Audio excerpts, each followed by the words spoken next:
प्रिय श्रोताजनों नमस्कार। प्रवचननी शरूआत आज કેટલાક પ્રશ્નોથી કરું છું। જવાબ કોઈને આવડતું હોય તો બોલવાનું નથી, કહેવાનું નથી, મનમાં રાખવાનું છે। પ્રશ્નો અલગ અલગ રહેલા છે, એનો જવાબ એક જ રહેલો છે। તો પ્રશ્ન પહેલો, સારા વિચાર પ્રાપ્ત કરવા માટે શું કરવું જોઈએ?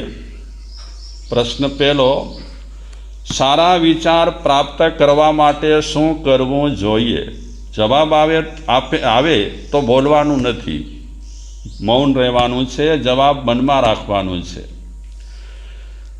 બીજો પ્રશ્ન, જીવનમાં પ્રભુ ભક્તિ જગાડવા માટે શું કરવું જોઈએ? જીવનમાં પ્રભુ ભક્તિ જગાડવા માટે શું કરવું જોઈએ? ત્રીજો પ્રશ્ન, તત્વજ્ઞાન પ્રાપ્ત કરવા માટે શું કરવું જોઈએ? તત્વજ્ઞાન પ્રાપ્ત કરવા માટે શું કરવું જોઈએ? પ્રશ્ન ચોથો, તત્વ પ્રત્યે રુચિ જગાડવા માટે શું કરવું જોઈએ? તત્વ પ્રત્યે, ધર્મના તત્વ પ્રત્યે રુચિ જગાડવા માટે શું કરવું જોઈએ? પ્રશ્ન પાંચમો, મનને એકાગ્ર કરવા માટે શું કરવું જોઈએ? મનને એકાગ્ર કરવા માટે શું કરવું જોઈએ? પ્રશ્ન છઠ્ઠો, જીવન જીવવાની કળા શીખવા માટે શું કરવું જોઈએ? જીવન જીવવાની કળા શીખવા માટે શું કરવું જોઈએ? પ્રશ્ન સાતમો, વિશાળ હૃદય બનાવવા માટે શું કરવું જોઈએ? વિશાળ હૃદય બનાવવા માટે શું કરવું જોઈએ? કેટલામો પ્રશ્ન છે? આઠમો પ્રશ્ન, જીવનમાં આધ્યાત્મિકતા જગાડવા માટે શું કરવું જોઈએ? જીવનમાં આધ્યાત્મિકતા જગાડવા માટે શું કરવું જોઈએ? પ્રશ્ન નવમો, જીવનમાં માનવતા પ્રગટાવવા માટે શું કરવું જોઈએ? બધા સમજાય છે ને? પ્રશ્નો યાદ ન રહે તો કાંઈ વાંધો નહીં, જવાબ શોધવાનું છે। જવાબ એક જ હશે આ બધા પ્રશ્નોનો, અને તે પણ નાનકડો જવાબ હશે। પ્રશ્ન આપણો છે નવમો, જીવનમાં માનવતા પ્રગટાવવા માટે શું કરવું જોઈએ?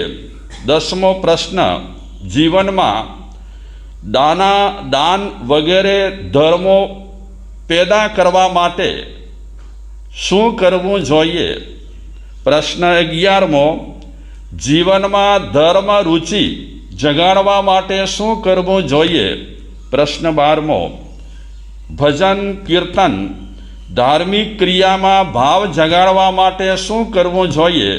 ભજન, ભાવ, કીર્તન અને ધર્મ ક્રિયા પ્રત્યે ભાવ જગાડવા માટે શું કરવું જોઈએ? પ્રશ્ન 12મો 13મો, બરાબર છે ને? કારણ કે ઘણા પ્રશ્ન થઈ જશે એટલે તમને આંકડો યાદ નહીં રહે। તો પ્રશ્ન છે 13મો, ધ્યાનાદિમાં રહેવા માટે શું કરવું જોઈએ? ધ્યાન, ધારણા વગેરે શીખવા માટે શું કરવું જોઈએ? પ્રશ્ન 14મો, અજ્ઞાનતા ટાળવા માટે શું કરવું જોઈએ? પ્રશ્ન 15મો, માનવ જીવનનું મૂલ્ય સમજવા માટે શું કરવું જોઈએ? માનવ જીવનનું મૂલ્ય સમજવા માટે શું કરવું જોઈએ? પ્રશ્ન 16મો, સારી જીવનશૈલી બનાવવા માટે શું કરવું જોઈએ? સારી જીવનશૈલી બનાવવા માટે શું કરવું જોઈએ? પ્રશ્ન 17મો, વૈરાગ્ય ભાવ વધારવા માટે શું કરવું જોઈએ? વૈરાગ્ય ભાવ વધારવા માટે શું કરવું જોઈએ? પ્રશ્ન 18મો, તપના ભાવ જગાડવા માટે શું કરવું જોઈએ? 18 પ્રશ્ન અત્યારે આપણે વિચારીએ।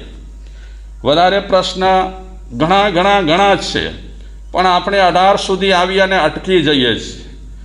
આ 18 પ્રશ્નોમાં જવાબ કોઈની પાસે છે? 18 પ્રશ્નોનો શું કરવું જોઈએ? કે હા, એક જ જવાબ. હા, રાઈટ. હજારો પ્રશ્નોનો એક જ જવાબ રહેલો છે, સત્સંગ કરવું જોઈએ. જેમ હજારો રોગોની દવાઓ હોય છે ને, રોગો હજારો હોય, દવા એક હોય, એ રીતે આધ્યાત્મિક ક્ષેત્રમાં આગળ વધવા માટે હજારો પ્રશ્નો રહેલા છે. એ હજારો પ્રશ્નોનો જવાબ એક જ રહેલો છે. શું કરવું જોઈએ? સત્સંગ કરવું જોઈએ. એમ કહી શકાય કે તમામ ગુણોનો પ્રવેશ દ્વાર સત્સંગ રહેલો છે. આપણા જીવનમાં ગુણો આવે, આવિર્ભાવ થાય, એ ગુણોને આપણા જીવનમાં પ્રગટાવવા માટે સત્સંગ એ પ્રવેશ દ્વાર છે. આ પ્રવેશ દ્વારથી જ આપણે આધ્યાત્મિક ક્ષેત્રમાં આગળ વધી શકીએ છીએ. ભાગ્યશાળીઓ, સંગની અસર બીજા પ્રાણીઓને થાય કે ન થાય, સંગની સોલિડ અસર જો થતી હોય તો માત્ર ને માત્ર કોને થાય છે? માણસને થાય છે સંગની અસર. કૂતરો આપણી સાથે રહેશે તો આપણા જેવો નહીં થાય, પણ શાયદ ઘણા વર્ષો સુધી આપણે એવા કોઈ જાનવરોની સાથે રહીશું તો એ જાનવરોની છટા આપણામાં આવી જશે. એટલે આપણે ત્યાં કહેવત પડી છે ગુજરાતીમાં, કાળીઓ સાથે ધોળીઓ રહે. શું છે કહેવત? આવડે છે તમને? કાળીઓ સાથે ધોળીઓ રહે, વાન ના આવે પણ શાન આવે. વાન ના આવે પણ શાન આવે. શાન મતલબ કે એના સંસર્ગને કારણે, એની સોબતને કારણે કેટલીક અસર માણસના માનસ પર થાય છે. આપણે ત્યાં ગુજરાતીમાં નાનકડા સુવિચાર છે, થોડા અક્ષરોના સુવિચાર છે, અને આપણે ઘણી વખત બોલીએ છીએ, જેવો સંગ તેવો રંગ. અને એક સુવિચાર આપણે એ પણ બોલી રહ્યા છીએ કે જેવી સોબત તેવી અસર. કેવલ ને કેવલ માણસને જ સોબતની અસર થાય છે, માણસને જ સંગની અસર થાય છે. અને એટલા માટે જ જ્ઞાની પુરુષોએ સૌના માટે સત્સંગ કરવાનું કીધું છે. માણસને કીધું કે તું સત્સંગ કરતો રહેજે. ગોસ્વામી તુલસીદાસે ભગવાનને પ્રાર્થના કરી છે, ભગવાન પાસે માંગણી કરી છે, સરસ મજાની માંગણી કરી છે. કારણ કે એ ગોસ્વામી તુલસીદાસજી ધર્મના રંગે રંગાયેલા હતા, અને ધર્મના રંગે રંગાયેલા હોવાને કારણે ભગવાન પાસે માંગણી એ કરી, ભગવાન પાસે પ્રાર્થના એ કરી, મો ઘર સત્સંગ નિષદિન બસો. હે ભગવાન, મને કાંઈ જોઈતું નથી, નથી વાડી જોઈતી, નથી ગાડી જોઈતી, નથી બીજી વસ્તુઓ જોઈતી, વાડી વજીફા કોઈ વસ્તુની મને જરૂર નથી. અગર તમારી કૃપા ઉતરે તો મને એક જ વસ્તુ આપજો. કઈ વસ્તુ? મો ઘર સત્સંગ નિષદિન બસો. મારા ઘરે નિષદિન એટલે હંમેશ માટે શું રહે? સત્સંગ રહે. આ તુલસીદાસે ભગવાન પાસે માંગણી મૂકી છે, બીજી કોઈ વસ્તુની મને જરૂર નથી. મારા ઘરમાં હંમેશા સત્સંગ થવો જોઈએ, સત્સંગ રહેવો જોઈએ. તો આ રીતે પણ સત્સંગનો મહિમા બહુ રહેલો છે. કબીરના તો અનેક દોહા રહેલા છે સત્સંગ પર. એક દોહામાં કબીરજી કહે છે, રામ બુલાવા ભેજિયા. ભગવાને મને બોલાવ્યો છે, રામ બુલાવા ભેજિયા, દિયા કબીરા રોય. શું કહે છે કબીરા લાઈનમાં? દિયા કબીરા રોય. કબીર રડી પડ્યો. નહીં તો ભગવાન આપણને બોલાવે તો રાજી થવાય કે રડાય? હા, કે વાહ, ભગવાનનું તેડું આવ્યું છે, ભગવાને મને યાદ કરીને બોલાવ્યો છે, કેટલી ખુશીની વાત રહેલી છે. પણ કબીરજી કહે છે કે ભગવાને મને બોલાવ્યો છે અને હું રડી પડ્યો છું.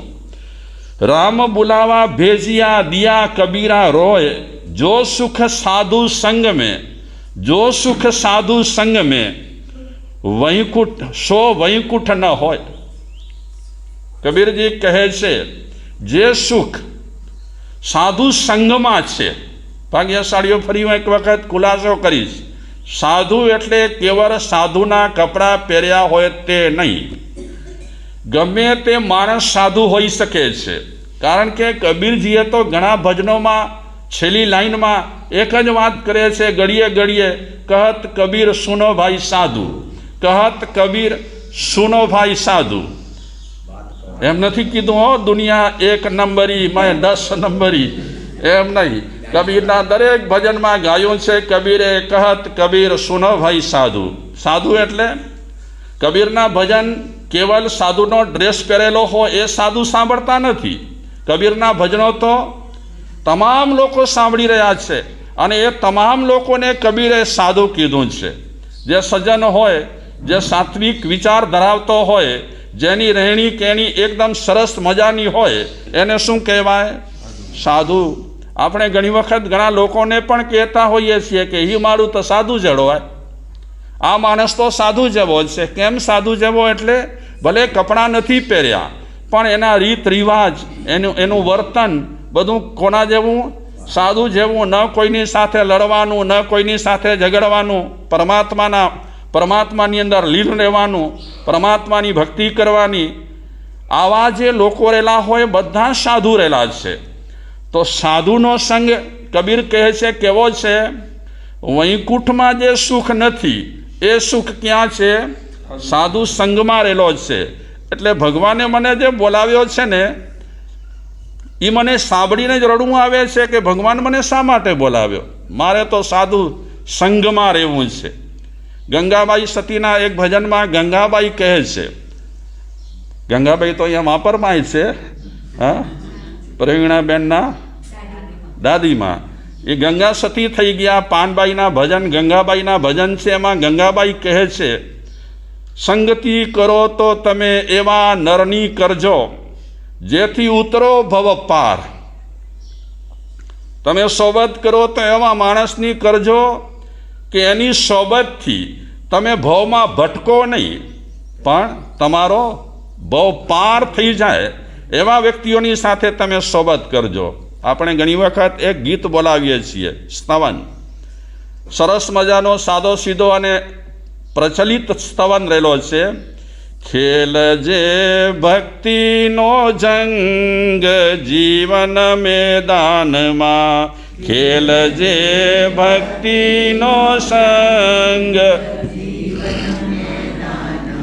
ખેલ જે ભક્તિનો સંગ જીવન મેદાનમાં, ખેલ જે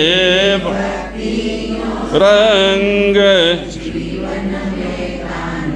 કરજે સાચાનો સંગ જીવન મેદાનમાં, કરજે સાચાનો સંગ,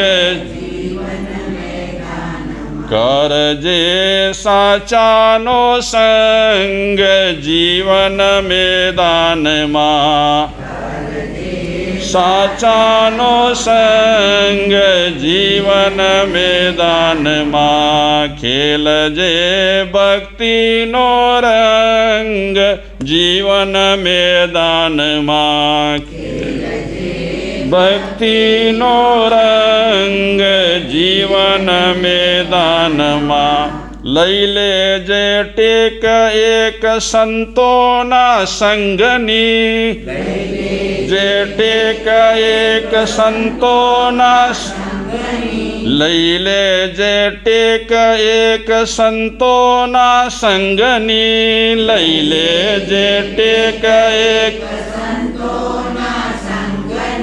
ના કરતો નિયમનો ભંગ જીવન મેદાનમાં, ના કરતો જીવન, ખેલજે ભક્તિનો રંગ જીવન મેદાનમાં,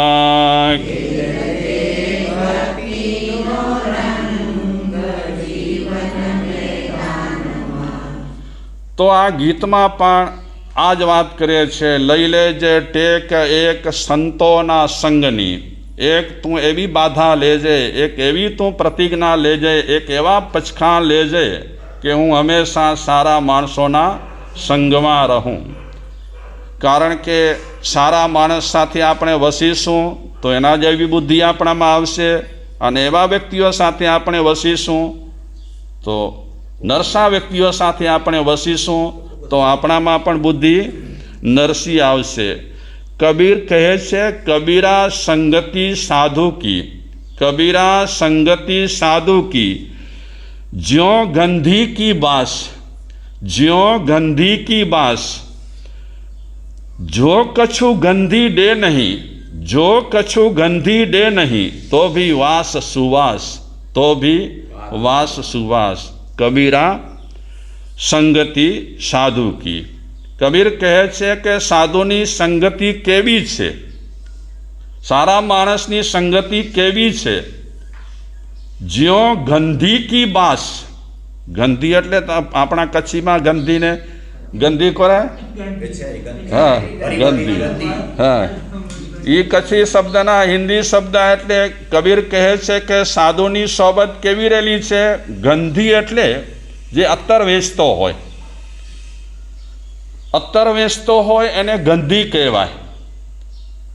અને એ ગંધીની દુકાન પાસેથી આપણે પસાર થઈએ, શું થાય? કચ્છું ગંધી ડે નહીં તો ભી વાસ સુવાસ. આપણે અત્તર ખરીદીએ નહીં ને, પણ અત્તરની દુકાન પાસેથી પસાર થઈએ એટલે અત્તરની દુકાન પાસેથી પસાર થતાં આપણને સુગંધ આવે.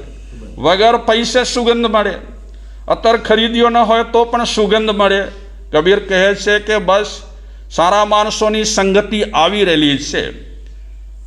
આપણે ખાલી એમની પાસેથી પસાર થઈએ, બેસીએ તો બહુ ફાયદા રહેલા છે. કેવલ પાસેથી પસાર થતાં થતાં પણ એમની સુવાસ આપણને સ્પર્શે છે. સારા માણસોની સુવાસ દરેક માણસને અસર કરી શકે છે.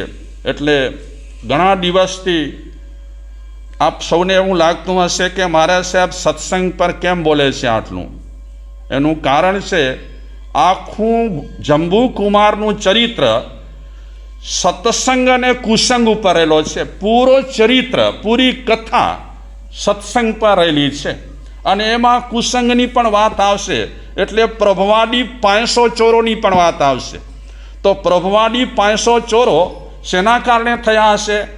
જ્યારે આપણે એ ઇતિહાસ સાંભળીશું, એ કથા સાંભળીશું ત્યારે ખબર પડશે કે એ પ્રભવાડી જે ચોરો હતા, પ્રભુઓ જે ચોર હતો એ પણ સામાન્ય માણસ ન હતો, પણ એવી સંગતિ એને નડી, એવી સંગતિની એને અસર થઈ તો એણે આ કામ ચાલુ કર્યું. કયું કામ?